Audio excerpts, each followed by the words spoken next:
Hello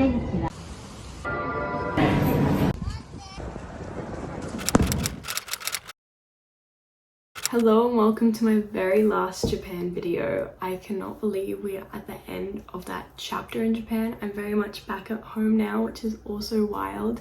But I'm very excited to be able to share my final video, which is a bunch of little weekend trips that I did. When it started getting towards the end of my trip in Japan and, you know, university was getting really intense with the end of semester exams coming up, and same with my internship, trying to wrap that up and just those sorts of things coming into play, I did realize that I wanted to seize the opportunity to still travel as much as possible, even if they weren't big trips to different places. So I decided that I would go out and just do a little day trip once a week, which I probably should have been doing more. People were doing more, but that's how much I was able to give with what was already on my plate. And so I decided to do little Sunday trips. So every Sunday I would go out and I wouldn't do any university work, or I would go out and it would just be for the morning, but my biggest priority of the day was to go out and go exploring and just take in Japan in that more like tourist way instead of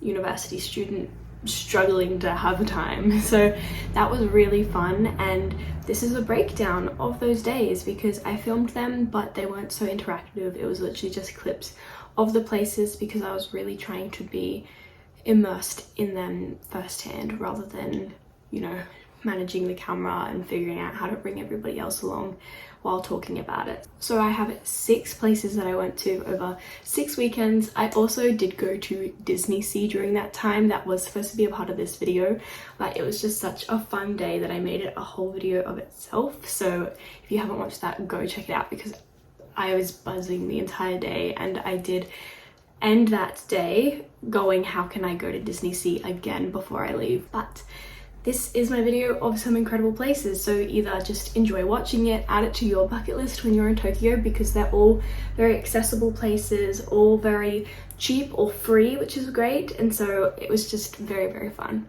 Though not all were as good as others, but I'll get into that in a second.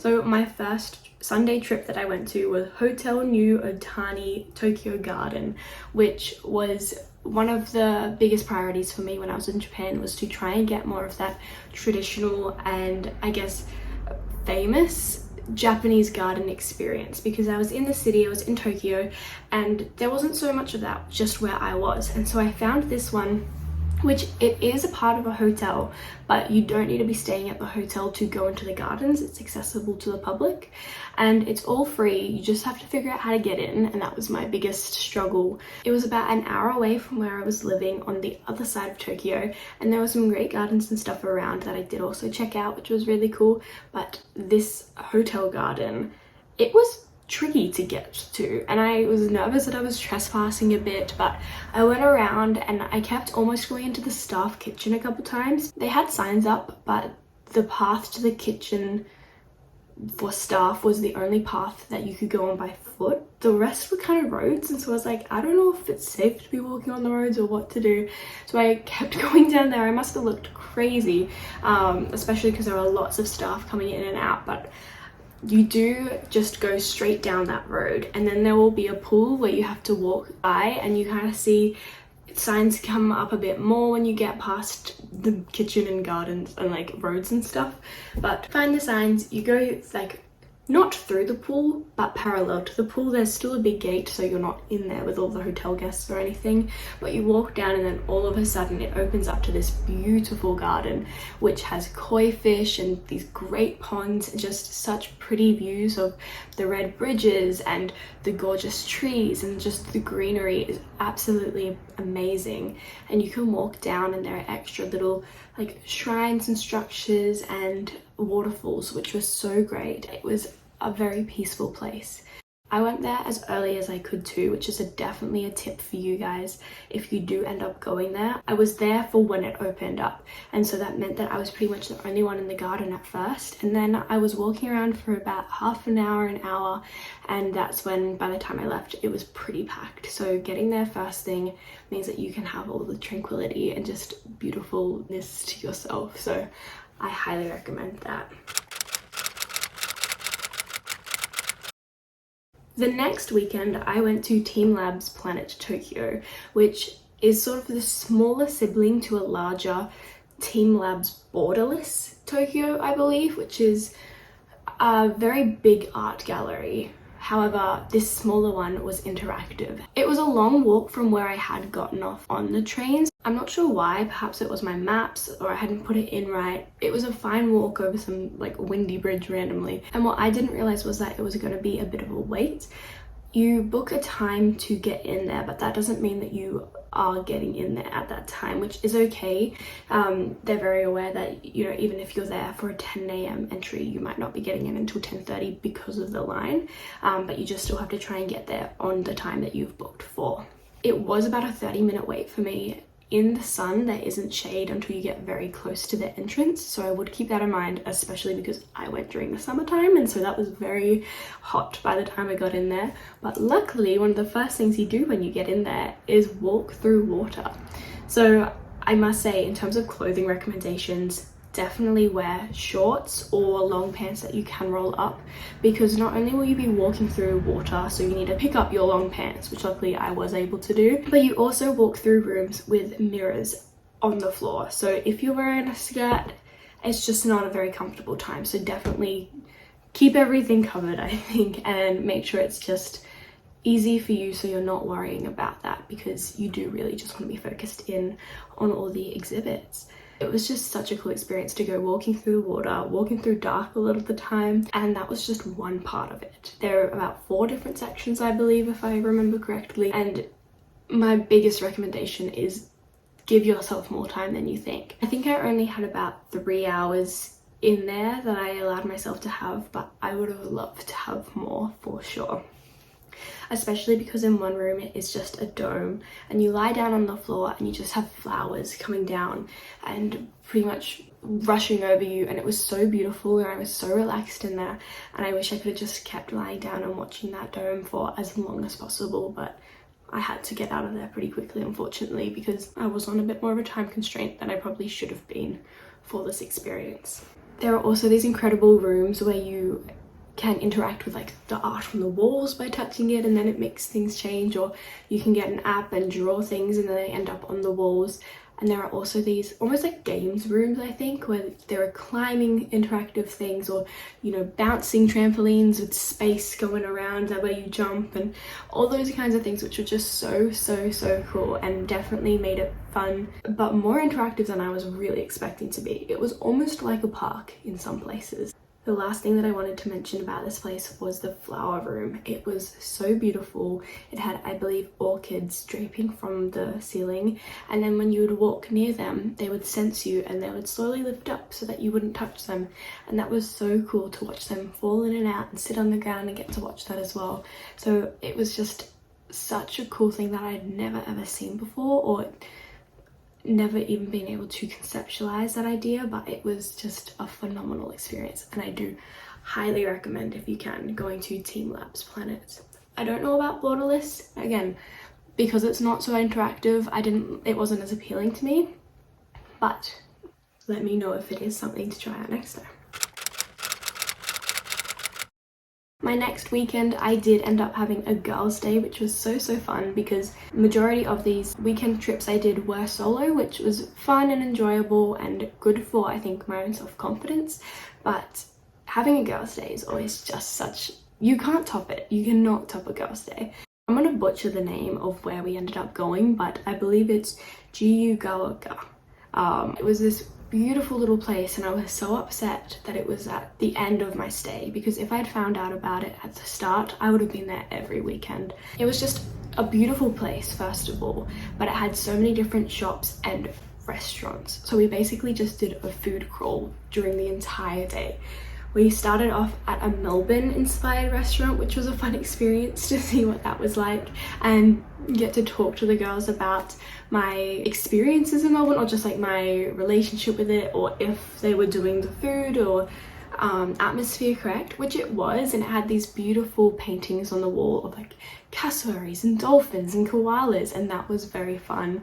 Definitely made me feel just really excited. We then went to Tekona Bagel Store, which was incredible. It was just a store, like a bakery I guess, where they only cooked bagels, but they were the most intricate and innovative bagels I have ever seen. I ended up buying a cookie bagel, which was delicious, a blueberry bagel, which I had the next day, which was also just phenomenal, and then a cheese bagel. I have never heard of those types of things before, but they were so good, and I wish I could have tried every single bagel there. And they were not expensive at all. They were very, honestly, cheap for that many bagels. It was so good. Then we did some sightseeing and shopping around the area, just going into stores and seeing what they were all about. But then I believe it was one of the girls that I was with suggested we go to Milkland because they had it on their bucket list. And I didn't know what Milkland was, but once we started nearing the building and there was a giant cow with its face coming out of the building, I kind of had a clue. But it's just this really cool store, which, as I said, has a cow built into it, and so we got to sit underneath the cow. I don't think I'll ever be able to say I was in Japan sitting under a cow with my 3 new friends ever again, but that is something very cool that I'm going to treasure forevermore. Milkland gets all of its milk from Hokkaido, which was really delicious to be able to try, and I had just a normal milk ice cream, but it was incredible. It tasted so fresh, it was so beautiful, and again, just sitting under the cow was the highlight of that day. I think we were just laughing the entire time. We got the prime spot, and it was just a very, very cool place. So I highly recommend, if you can, go to Milkland. We tried to go to a matcha cafe, but that didn't end up working because the line was just really, really long and we didn't have the time. So instead we went to a different little cafe and got some refreshing drinks because it was a hot and long day by this point. And then we went to our final spot, which was a bit of a cookie store, which I believe is a store from London that was just there in Tokyo, and it was, again, just a nice range of cookies that were absolutely delicious. So I took a couple home with me. I don't even think they made it back to my dorm because they were just so good. Following weekend, I went back to a more traditional focus on my little day trips, and I went to Nezu Shrine, which was this beautiful place. I took the subway to get to the Nezu Shrine, I believe, and it was a bit of a walk to get there, but really cool to be able to just feel the city and walk through people's streets. But the shrine itself was beautiful. It had this gorgeous garden area, again, more koi in this beautiful pond. It had so many gates that you could walk through, the traditional red ones. They were absolutely gorgeous, and then also the big buildings and structures. And then if you did the walk through all the gates, you would pop up to different places where people were praying, and that was a very cool experience too. And everything was just so detailed. There were little faces and just beautiful items carved into all of the stone, or characters written across. It was just such a beautiful place to be able to spend some time and just soak in the atmosphere. My next one, I will not lie, was a little bit of a dud, but then it did redeem itself. And what I mean by that is I went to Asakusa, and I went to what I was thinking were going to be these beautiful lush gardens beside a big river, and it was not that. I kept walking quite far on a hot day to try and find them. Turns out I was walking through them the entire time, but it was pretty much just gravel and concrete, and there were a few plants here and there, but a lot of them were very not in bloom or anything. It was a very interesting experience. I believe because I misinterpreted what it was supposed to be, and like I said, it redeemed itself when I learned what it was a later week. It was still cool to have that experience, to be able to walk by a river and everything, but it wasn't what I was expecting it to be, and that's alright. I ended up going knife shopping because Asakusa is a very big and beautiful district for shopping, especially knives. So I went and I found this nice knife store, and I went and I bought a few souvenirs and gifts for people, which was very cool, and just a very fun experience to see all the knives lined up. The people there were so sweet and happy to help accommodate me and what I wanted and needed for my many knives that I had to buy, and so that was a very cool experience. But it was the weekend after, my final weekend in Japan, that I finally figured out what the river and what the park was all about, and that was because it was a fireworks festival. And let me tell you, sitting there by the river in the gravelly park, so much better when you're not wanting trees and flowers and everything, and it's, you know, in the cool evening. So I managed to have a lot better experience then.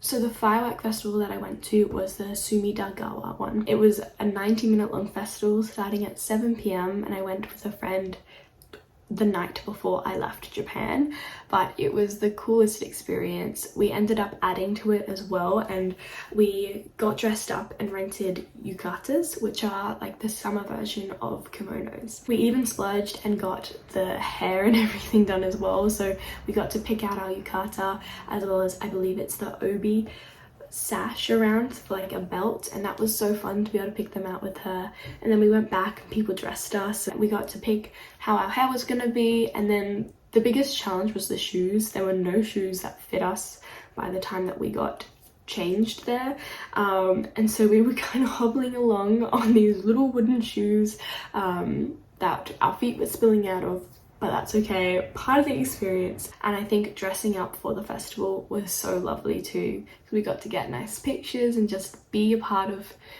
the atmosphere and be with people who are also wearing them, because it was very popular for locals and non-locals to be dressing up for that particular festival, which was so nice. One thing I will say about this festival was it was big. There were lots and lots of people there, and so we were trying to be smart and decided to leave pretty much 30 minutes before it ended. So we were there and we had an hour worth of fireworks, and that was such a cool experience.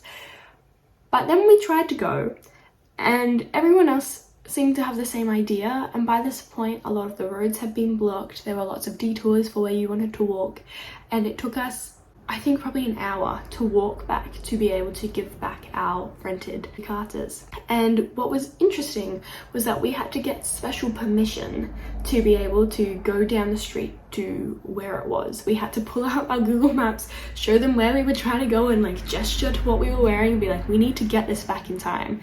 So we were trying to get there on time, shuffling through these huge crowds, going through these extra detours. It was wild. Managed to get special permission to go down the street, which was honestly a relief to have a little bit of time walking not shoulder to shoulder with people. So we got the yukatas back in time, got changed into our normal clothes, got to have our shoes on. That was such a relief by the end of the night.